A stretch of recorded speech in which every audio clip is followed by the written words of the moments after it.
Call Ho Naho is a 20-year-old movie, Bollywood.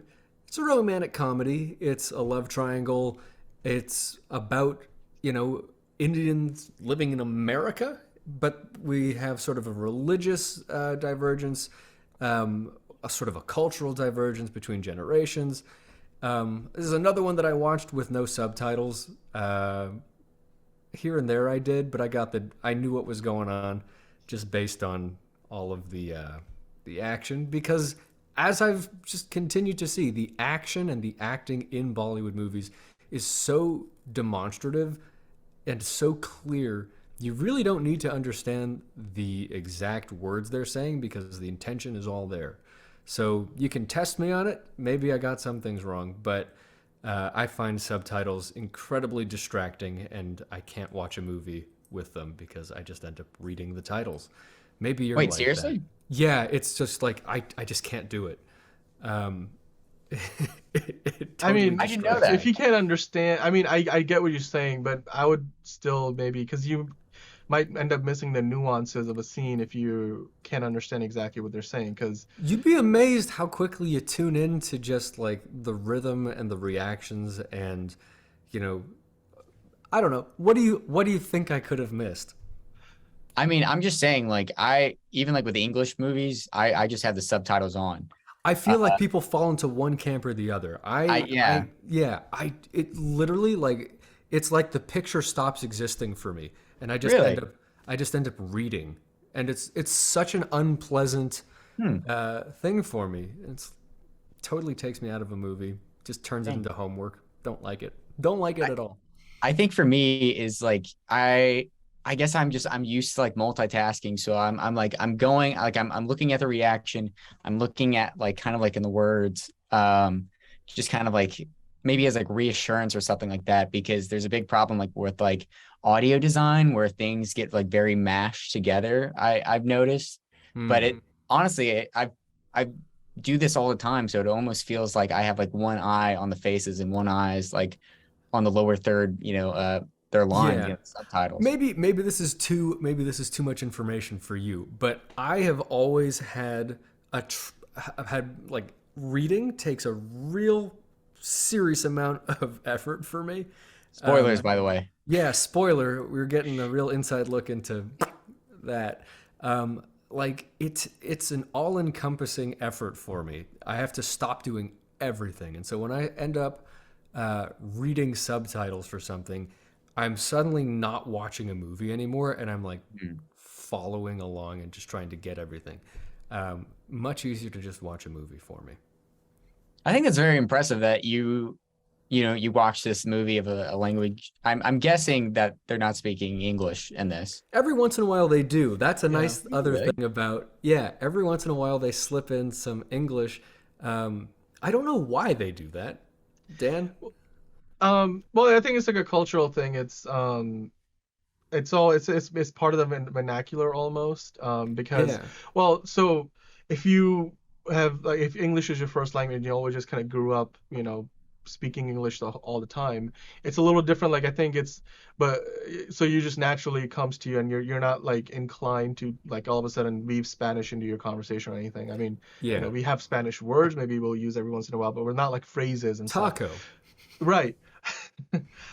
Yeah, but if you're living in most other parts of the world, there's a lot of like, it's not even just in like in this case I think the movie is in Hindi, so that from obviously a Bollywood movie from India, but even in other parts of the world, like if you're in Germany or something like, or if you're in Italy, like English is basically the language of trade and commerce, and much like what it has been for many years now.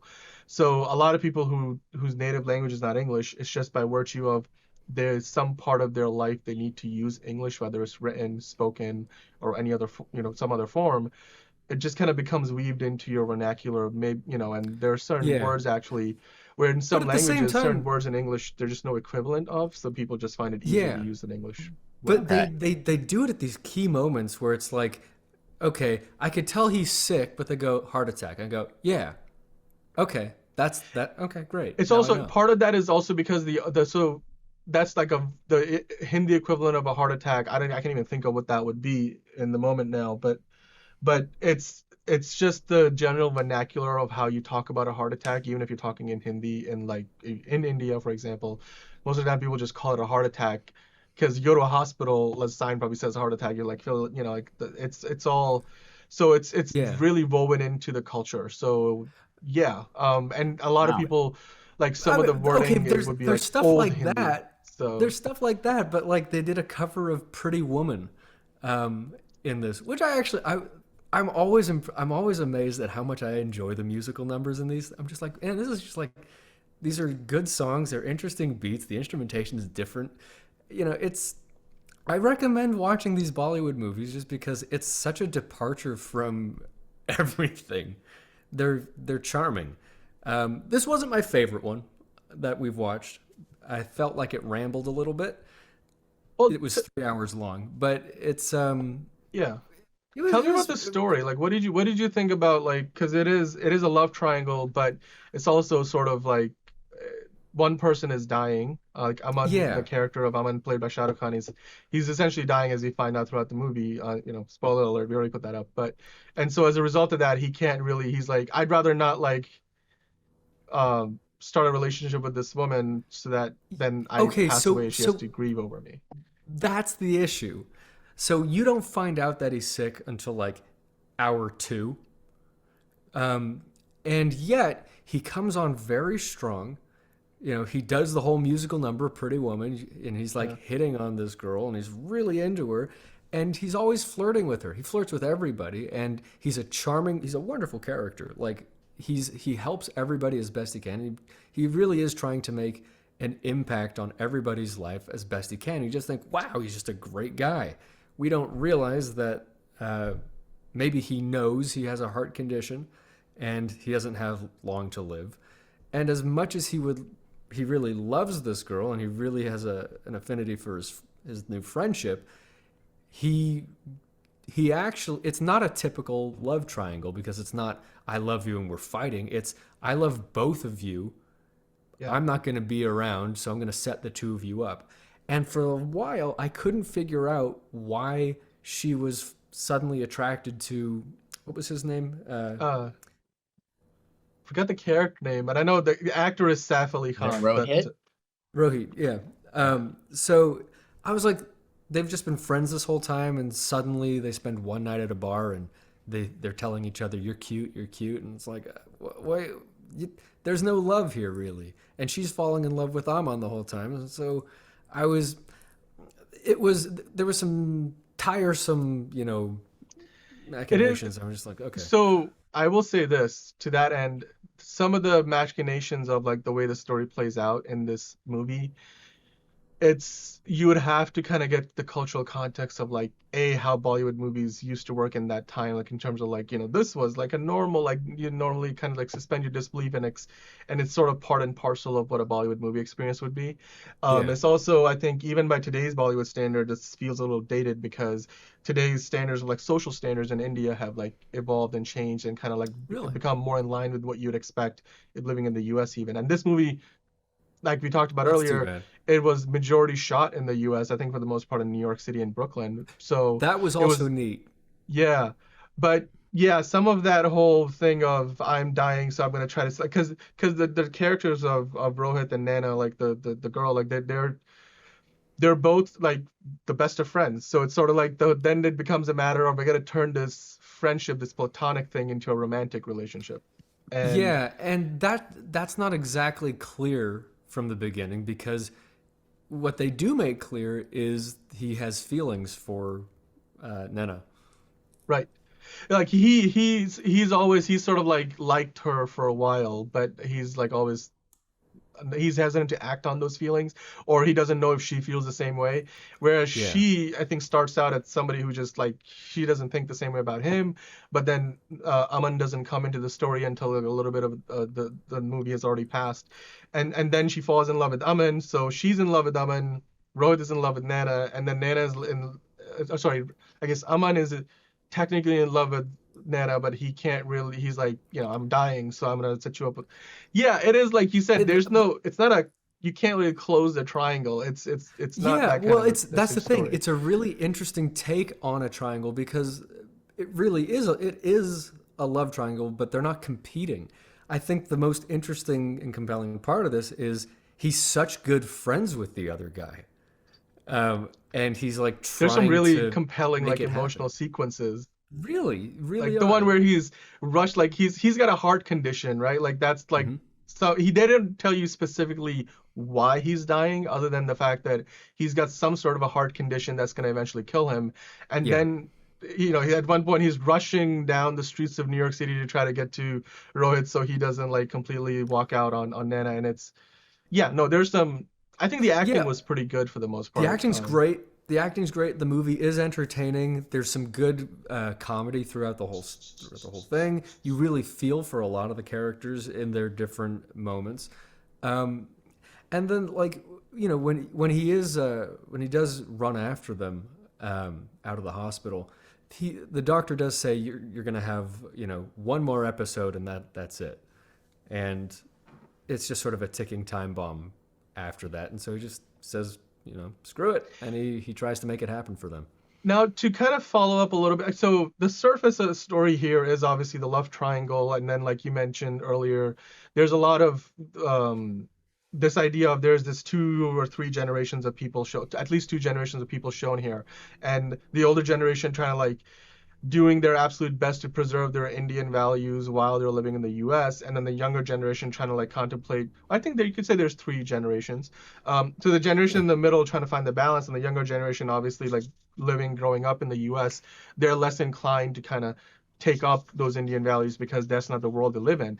And there's that clash, and then there's the whole love story, the love triangle thing. But thematically, like the graphic that I made for this segment was acceptance of life's fragility. I think having seen this movie so many times, like this movie came out in 2003 and I was around 80 years old at the time.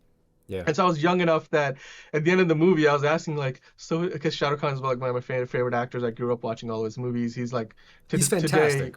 one of He's the biggest really like actors of you all told me time. that before Yeah, and I didn't know which face I was looking for and I was like, "Oh, that guy's a star." He was yeah. fantastic.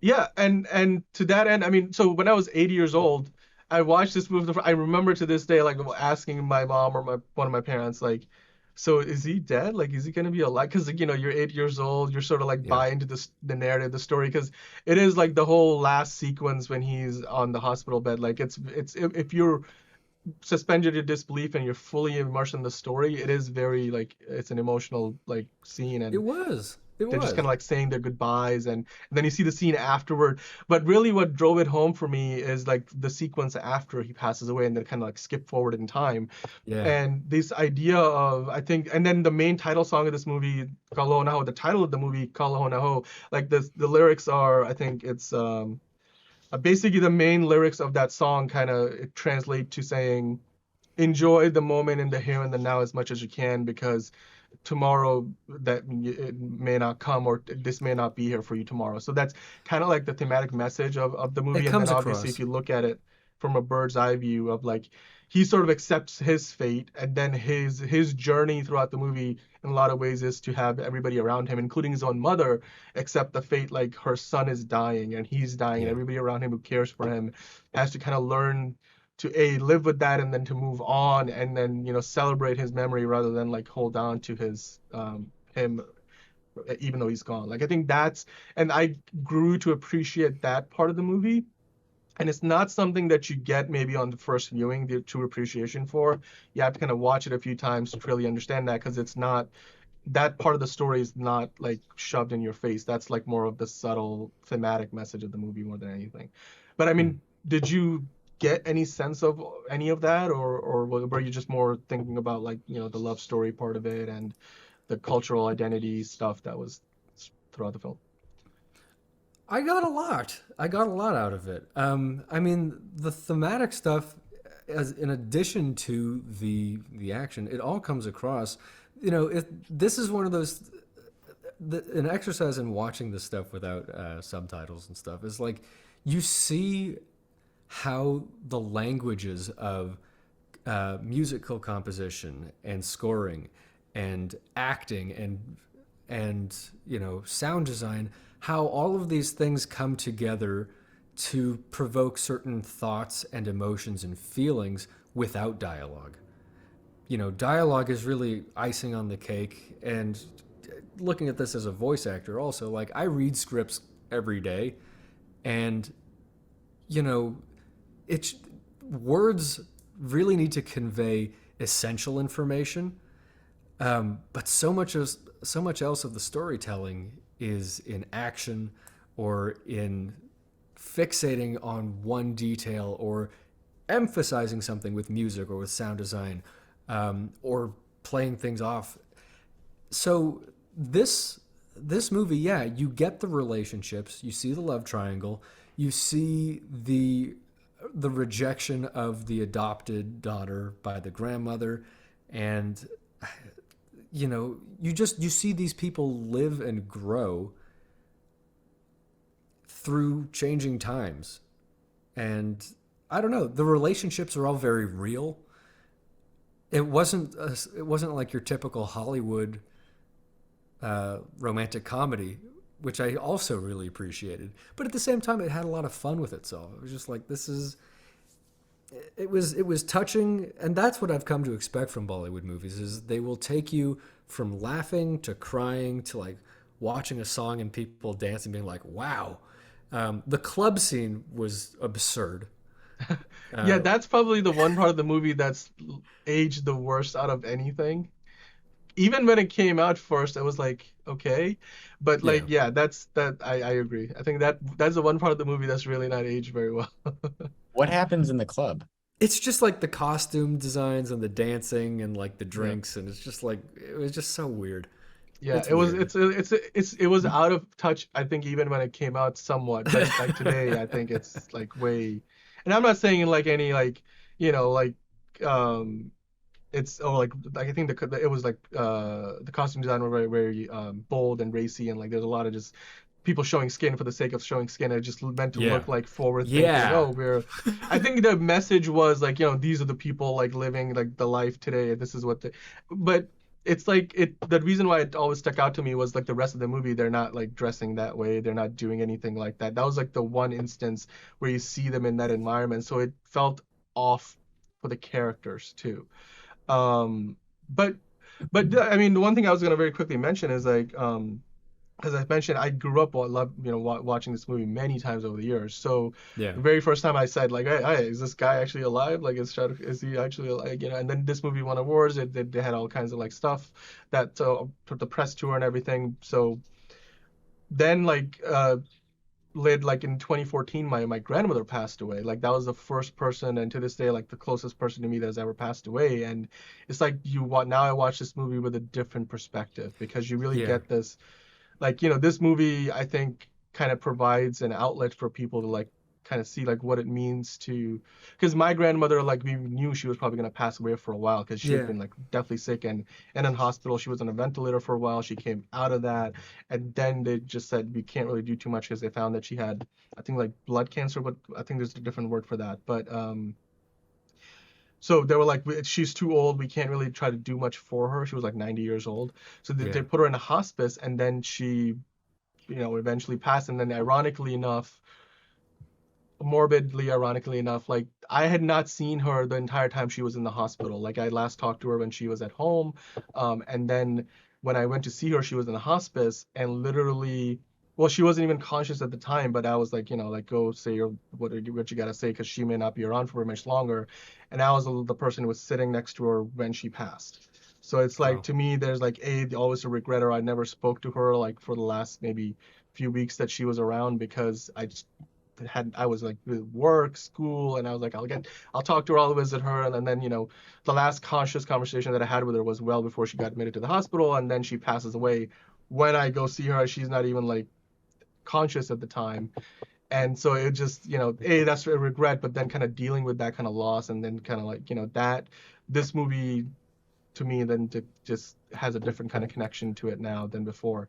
I But I I, I yeah, imagine so. yeah, And I think another thing about it is that by making it a young man, it does impart that wisdom of, you know, everybody's got their time, and I think it's an important thing to consider as a young person because you do reach a point where you become responsible for taking care of yourself, eating well, and like just living, and you don't know when your time is coming, and so you really do have to, like, as cliche as it is, and as many times as you hear it a day, a lot of people don't, but you really do have to live in the moment and take advantage of the time that you have because you don't know how much you have. Yeah, Anyway, yeah. um, So absolutely.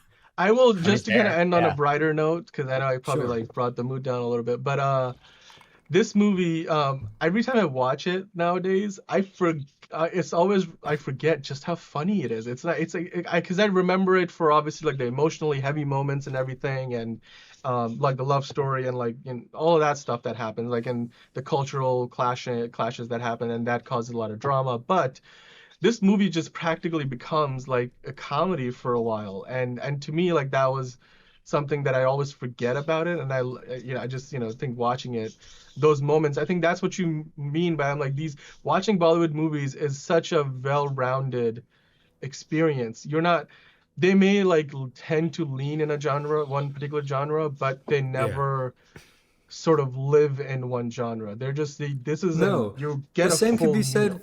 for Yeah, what did we watch? Koi Mil Gya, yeah. and is also the Forrest Gump one that I just saw. Uh, Lal Singh Chadda. Lao Yeah. Sing Chada. So all of these, yeah, I guess that's not fair because Lao Sing Chada was remake, but they do take you through all these different experiences, and maybe that's a problem with, you know, like MCU movies try to be action, action, comedy, comedy, action, action, comedy, comedy, and maybe every once in a while love interest, but it feels very one note. Even listening to the music, like you listen to their music, you listen to our music. There's rich instrumentation and interesting beats, and like we just sort of have.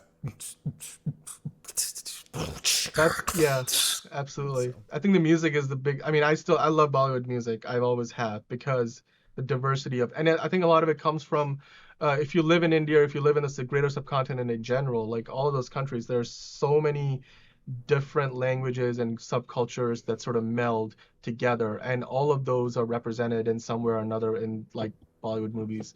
Where in the U.S., I think like the main whatever's mainstream at the time, you see a lot of, but you don't see a lot of like the other because not everybody listens to that kind of same kind of music. Like if not No. everybody listens to The Weeknd, for example, or the next Taylor Swift album. It's people listen to different kinds of music, but a lot of the big mainstream stuff doesn't quite account for those things. I think again we keep going back to this, but just to kind of wrap the conversation, I just wanted to the comparison I think I would make is like the closest thing today that kind of feels like what a Bollywood movie would do is like a Top Gun Maverick because you got a little bit of everything in there. You got the character Yeah. relationships, you got the familial themes of, Rooster and Maverick trying to connect as like Honestly, a pseudo father-son kind of, and then you got the action and there was some comedy, there was drama, some you like, you you say ice you say hangman, Top Iceman Gun. dies. I actually think the most reminiscent uh, director or like movies that I even get the same kind of flavor from are Woody Allen movies. I he takes you through all these different uh, emotions, and I know Roland, you're not a fan, but I I just I that's the closest I can say is like there's sort of this not being from Hollywood, uh, that outsider appreciation and celebration of everything a film can be, and doing all of the things that you can with that. I think Bollywood and Woody Allen both do a really good job of. Yeah, I mean, I think to me, like one example, I mean, and this is something you probably don't agree with, would be like Steven Spielberg. I think not everything that he has No, worked the on. thing, actually, you know what? Steven Spielberg, he knows what he's doing. I just find him cloying. So, Yeah, but but the he's point good. out, I think that what I mean by that and is you get like a lot of Spielberg movies are like these full meals. You're not Totally. getting, I mean, there's examples where you're getting like something that firmly lives in the genre that it lives in, but in a lot of ways, the Spielberg movies, like you get the awe, the wonder, you get the characters who are sort of having real world relatable problems, but then you also get like the larger than life storytelling. And not that you get songs or anything, but unless you watch West Side Story, that's a musical, but Yeah. I don't know. Yeah. Yeah. Well, we're gonna be doing more of these Bollywood Virgins Watch because I feel, it's a good way of exploring a totally different kind of filmmaking approach than what we see in Hollywood even today. And a lot of these movies that we're watching right now, I mean, they're what would be considered Bollywood classics. So Mm. 2003, that's like 2 decades ago. I think the next one we're gonna do is also roughly from the same time. Munna Bhai MBBS, which is, if you are a fan of Bollywood movies, you probably know what that is. Um, yeah, I mean, hopefully you guys had a good time with the film. And I don't mean for these to become a chore, but I do think they're like fascinating They're studies, not a if not chore. anything They are a else. time commitment, though. That's yes. They are like long. They're like 3 hours. I think the songs like add up, right? Like there's like 5 songs, each of them is like four And or they're five long minutes. songs. That alone I is mean, like I an was hour. like, I was into the Pretty Woman thing for the first minute, and I was like, it's been 5 minutes. So, Yeah. hmm yeah, Songs nowadays But are shorter too in Bollywood movies, but back that's then, yeah, probably a five, good six move. minutes was like normal. So Yeah, well, you know what? I recommend it. It's on Netflix. You should go watch it with or without subtitles, your choice. And in the meantime, let us know what you think. We're all over the place. So comment, like, subscribe, share, do all the things that we need you to do. Help us grow and tell us what you think and be part of the conversation because we're just people watching movies at the end of the day, and so are you. So thank you for watching.